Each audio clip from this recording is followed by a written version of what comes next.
महाशिवरात्रि का पावन पर्व हर साल फाल्गुन महीने की कृष्ण पक्ष की चतुर्दशी तिथि को मनाई जाती है। इस तिथि पर मां पार्वती और भगवान शिव शादी के बंधन में बंधे थे, इसलिए इस दिन का हिंदू धर्म में बहुत महत्व होता है।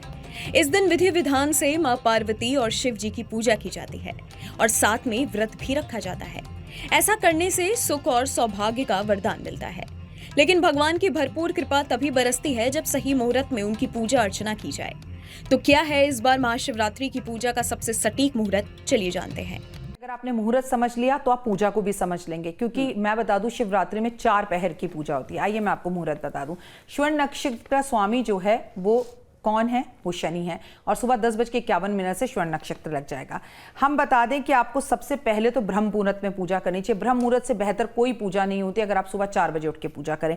लेकिन प्रथम पहर की पूजा शुरू हो रही है 6:25 से रात्रि 9:28 तक, जिसे प्रदोष काल कहते हैं। दूसरा पहर की पूजा शुरू हो रही है 9:28 से लेकर 12:31 तक। तीसरे पहर की पूजा शुरू हो रही है रात्रि 12:31 से सुबह 3:34 तक और चौथे पहर की पूजा शुरू हो रही है 3:34 से लेके 6:37 तक, और जिसे हम कहते हैं निशा काल। निशा काल जो सबसे ज्यादा महत्वपूर्ण है शिवरात्रि पर, वो है रात्रि 12:07 से लेके 12:55 तक। अब अगर इन्हीं समय पर आप पूजा करें, चारों पहर की पूजा ना भी कर सकें, तो 12:07 से लेके 12:55 तक जो निशा काल है वो सबसे महत्वपूर्ण काल है। कहते हैं इसी टाइम पर महादेव का विवाह हुआ था और इसी टाइम पर महादेव ने जो है चंद्रमा को दोबारा जीवन दिया था, क्योंकि चंद्रमा को उनके ससुर ने जो है श्राप दे दिया था कि तुम्हारा क्षीण हो जाए, तुम खत्म हो जाओ। तो महादेव ने अपनी शक्तियों से उन्हें उत्पन्न कर अपने मस्तक पर जगा दी थी। तो अपनी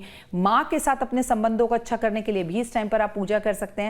आप पंचामृत से भगवान की पूजा करें, आप भगवान की गन्ने के रस और शहद से पूजा करें, आप भगवान के ऊपर बेलपत्र अर्पण जरूर करें। आपकी मनोकामना कुछ भी हो, विवाह नहीं हो रहा तो पूजा कीजिए, विवाह हो गया और विवाह में आ रही हैं परेशानियां तो पूजा कीजिए। और अगर आपको धन की परेशानी है तो महादेव तो बड़े ही भोले हैं, वो भोले किसी के भी साथ चल देते हैं और आपकी हर मनोकामना को पूर्ण करते हैं। तो ऐसे में प्रभु की पूजा पाठ, बहुत आराधना अर्चना कीजिए, व्रत रखिए और कोशिश कीजिए कि व्रत का उद्यापन अगले दिन सुबह 6:37 के बाद यानी 9 मार्च की सुबह करें, ब्राह्मण को वस्त्र और भोजन देने के बाद।